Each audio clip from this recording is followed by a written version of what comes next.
हो गया। तो आज मैं आप लोग को जो 10th क्लास में एग्जाम के लिए इम्पोर्टेंट है वो क्वेश्चन बतला रहे हैं। और एक आज का सवाल है, मानव में लिंग निर्धारण की विधियां का वर्णन करें। यानी जो मानव प्रजाति है उस पर लिंग का जो निर्धारण कैसे होता है उसके बारे में है। तो परीक्षा में आएगा तो हम लोग इस तरह से लिखेंगे कि मानव में 23 जोड़ी गुणसूत्र पाए जाते हैं। पुरुष या नर में 22 जोड़ी गुणसूत्र समझात तथा 1 जोड़ी गुणसूत्र XY पाए जाते हैं। मादा या स्त्री में 22 जोड़ी गुणसूत्र समझात तथा 1 जोड़ी XX गुणसूत्र पाए जाते हैं। पुरुष या नर का XY गुणसूत्र ही लिंग निर्धारण या गुणसूत्र कहलाता है। इसी के अनुसार नर या मादा बच्चे का प्रजनन होता है। तो इसलिए कहने का मतलब है कि ये जो हमारा है ये XY जो है यही विषम जातीय गुणसूत्र है। और इसी के अनुसार जो है वो निर्भर करता है कि नर या मादा क्या जो है बच्चा पैदा लेगा या प्रोडक्शन करेगा। तो हम लोग जानते हैं कि पुरुष में टोटल जो है गुणसूत्र की संख्या जो है वो 46 है। तो 46 है यानी 23 जोड़ा। तो 23 जोड़ा में 5 जोड़ा जो है 22 जोड़ा यह समझात हो गया। और ये XY ये X और Y ये जो गुणसूत्र है इससे लिंग निर्धारण होगा। अब ये जो है मेल तो मेल XY गुणसूत्र आएगा। अब फीमेल में X अब X है यानी फीमेल का X है और ये मेल का XY दोनों भाग लेंगे।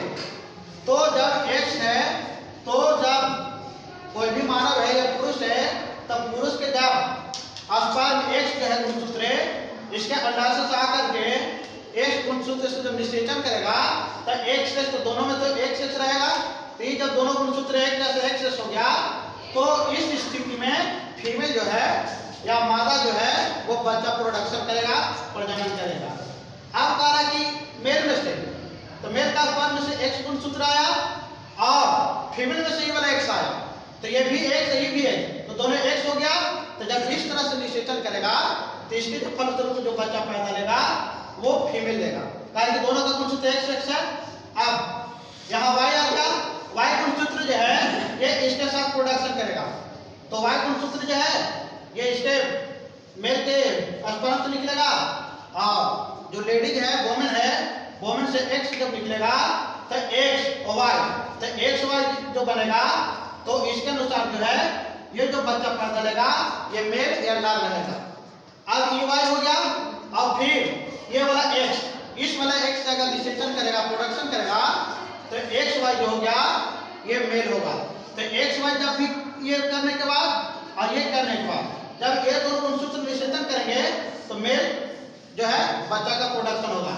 और जब XX दोनों मिलकर निषेचन करेगा उससे जो युग्मक बनेगा वो युग्मक जो है ये फीमेल बनेगा। इस प्रकार से XX वाले नर या मादा तथा XY वाले जो गुणसूत्र रहेंगे वो पुरुष या नर बच्चे का जन्म होता है। तो फाइनली तौर से जो ये जेंट्स ही उत्तरदायित्व है कि नर या मादा क्या बच्चा पैदा लेगा। इसलिए कि इसी के कारण होता है आज का जितना भी भ्रांतियां है अंधविश्वास है कि लेडीज कोई भी है किसी का 2-4 बच्ची हो जाती है तो लोग उसको सब लोग गाँव में जो है उसको दबाव बनाता है। तो इसका ये असर नहीं है, ये इसी पर डिपेंड करता है। अब मेल का X जाएगा उसमें तो इसमें तो XX है ही तो X मेल के साथ उसके साथ निषेचन किया और मेले का अगर Y चल जाएगा तब फिर उसके साथ निषेचन किया। तो ये हमको जो दिमाग में रखना है इस तरह से। अब हम लोग देखते हैं इस फिगर की सहायता से समझते हैं। ये कोई अगर मानव है यानी पुरुष जाति है और ये स्त्री जाति है तो पुरुष जाति में जो है 22 जोड़ा समझात सूत्र पाए जाते हैं और एक से तो 22 गुना 46 को अभी 2 को तो ये 22 गुना 44 तो 46 हो गया। ये जो हमारा है तो 22 जोड़ा जो है ये समझात हो गया और इसके बाद XY तो 22 गुना 44 45 से 46 इसमें 46 हो गया। अब इसका अगर कोई भी फीमेल है अब फीमेल का अंडाशय से अगर निकलेगा तो इसका जब भी अंडाशय से निकलेगा तो यह नाम हो जाए एक और ये मेल का एक दोनों जब रिएक्शन करेगा निषेचन करेगा तो एक्स से जो बच्चा पैदा लेगा वो फीमेल लेगा। अब इसका जो एक्स है, अब इसका एक्स है और ये मेल का वाई, और ये एक्स है ये वाई मिलेगा तो ये एक्स वाई हो जाएगा। तो इससे जो हमारा जुग्मन के बाद जो निषेचन के बाद जो बनेगा वो मेल बच्चा पैदा लेगा। अब ये एक्स करा और ये वाई के साथ मिला तो फिर एक्स वाई बना, तो एक्स वाई जुग्मन के बाद बना ये मेल बना। अब इसके बाद एक्स और ये एक्स, तो ये एक्स चला और ये एक्स, तो दोनों जब मिल करके निषेचन करके जो भी बनेगा तो हमारा फीमेल होगा। तो इस तरह से एक्स वाला फीमेल और एक्स वाई वाला मेल बच्चा का प्रोडक्शन होगा।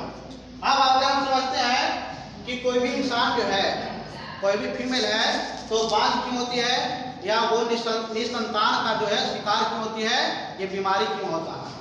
तो उसको समझने के लिए हम क्या करते हैं, तो हम लोग जानते हैं कि वाई जो गुणसूत्र है, तो एक्स वाई तो हमारा ये मेल में पाया जाएगा।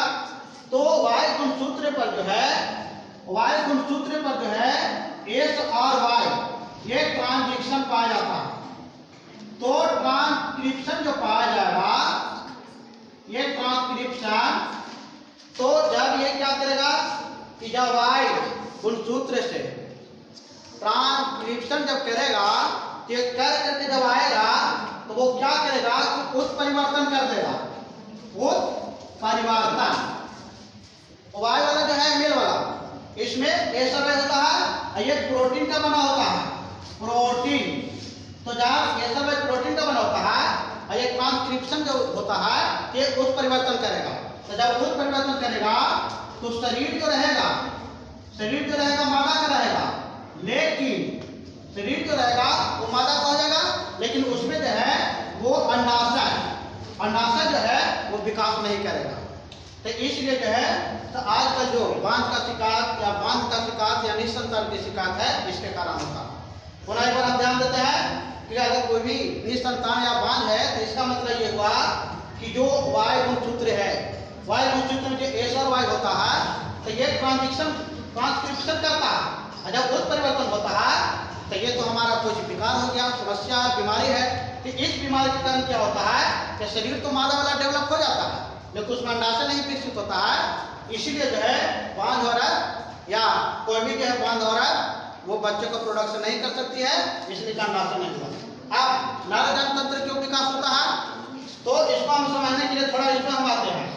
अब यहाँ वाई है, तो जब भी कभी भी अगर मेल फीमेल दोनों का जो है स्पर्म अंडाशय जब दोनों है निषेचन करेंगे, तो निषेचन करने के बाद अगर उस निषेचन से टेस्टोस्टेरोन जो है अगर स्त्राव होता है तो टेस्टोस्टेरोन जो स्त्राव होता है वो हमारा जो है नर जनतंत्र का विकास करेगा।